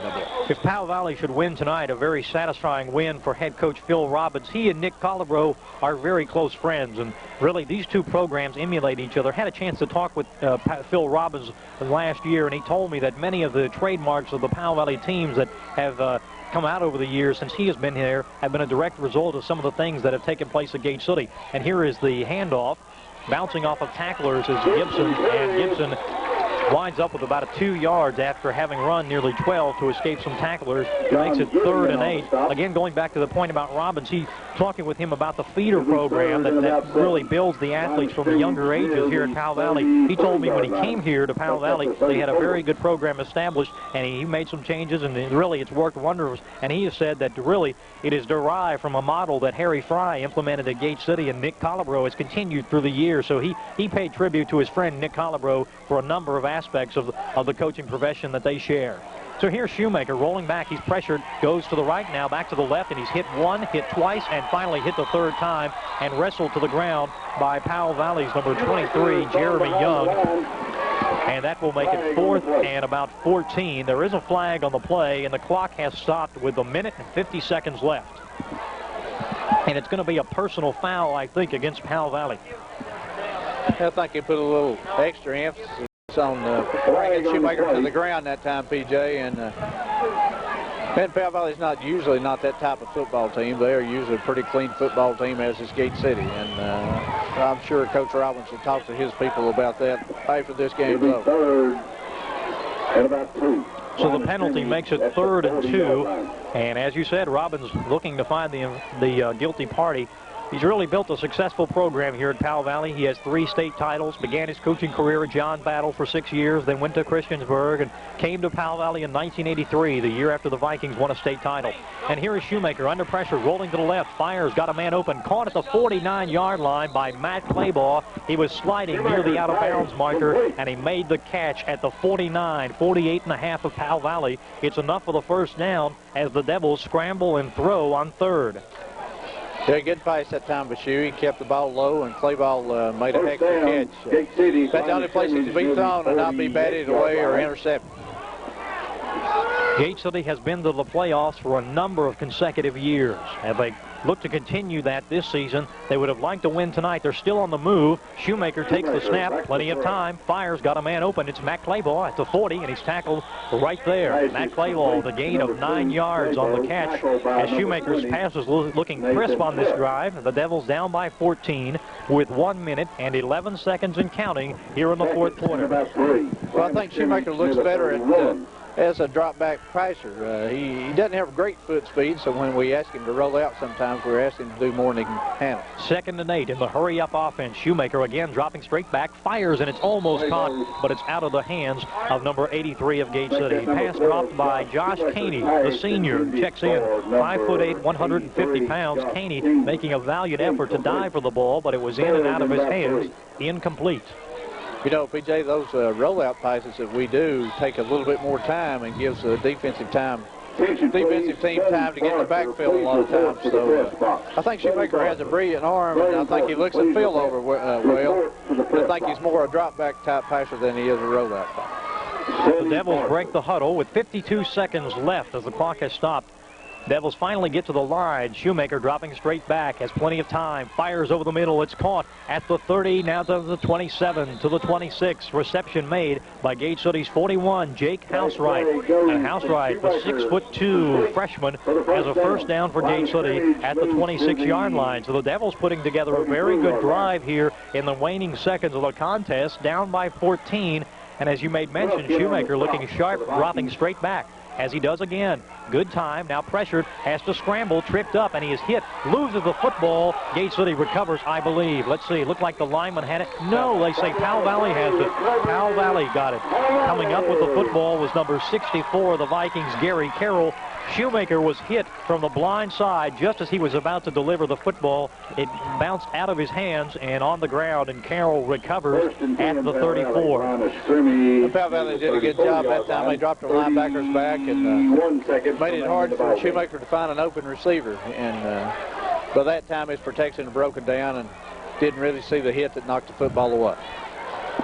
So the Vikings come close to the line. Zirkle is standing way back at the 14, and he will be the safety valve as Witt will take a knee, and that is the final play of this football game. A valiant effort by Gate City.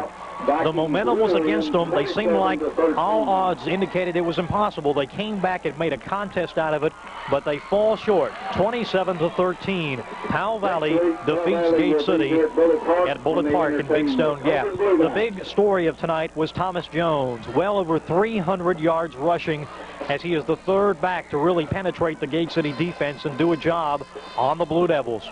27-13. Jones with 3 of the touchdowns, including 1 from 88 yards, 1 from 67, and 1 from 28. Todd Zirkle added a 32-yard touchdown run. For Gate City, the scoring coming from Matt Claybaugh, a 75-yard touchdown run. And then in the third quarter, the play that really turned the game around was a 13-yard touchdown pass from sophomore quarterback Josh Shoemaker to senior wideout Matt McClellan.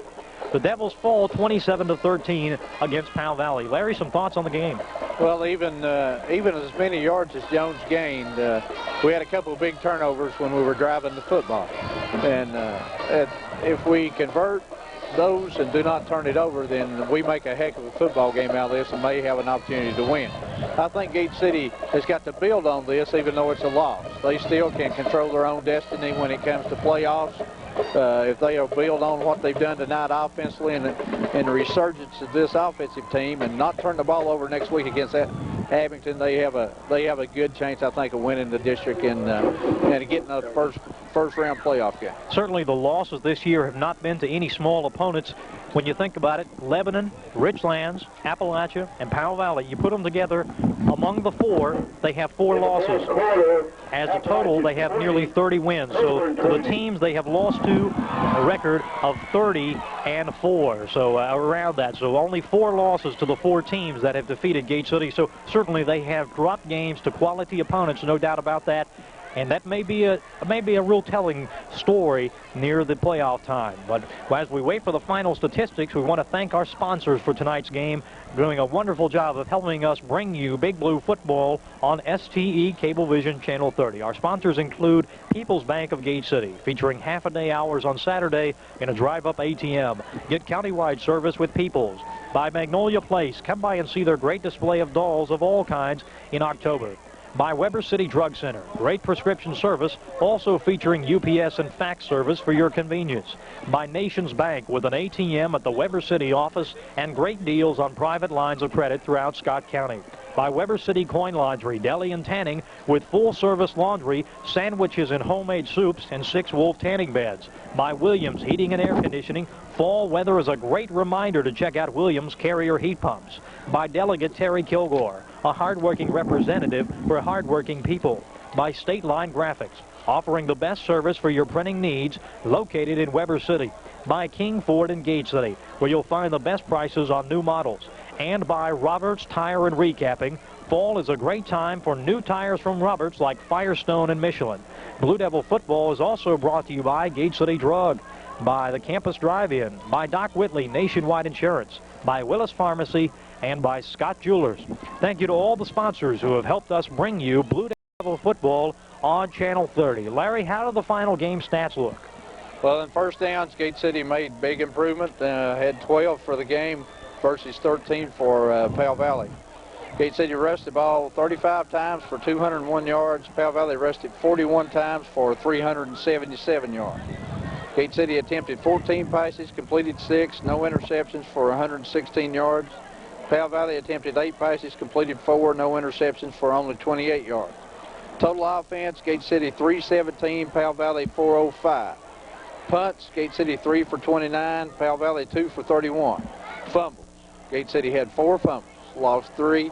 Powell Valley did not turn the football over in either half tonight. Penalties, Gate City had 2 for 20 yards, Powell Valley had 5 penalties for 60 yards. Turnovers, as we said, Gate City 3, Powell Valley none. And these statistics are furnished by Mark Peters, Mike Bailey, and Mike Long of WGAT Radio, and we do appreciate them, PJ. Mark has Jones with 307 yards total for the game. Tremendous effort by Thomas Jones. And remember that name. Perhaps one day you may look back in the Virginia high school record books and realize that you saw perhaps the greatest running back in the history of Virginia high school football. That remains to be seen, but certainly the young man who has rushed for more yards in a single game than any other player in Virginia high school history turned in a stellar show against the Gate City Blue Devils tonight. But we'll come back next week, you can be sure of that, against Abingdon and play our hearts out. It'll be for the district championship in the Highlands. Gate City falls to 5-4 in the year. Powell Valley moves to 6-2. The Vikings are on top with Appalachia in the Lonesome Pine District. Gate City will face Abingdon 1 week from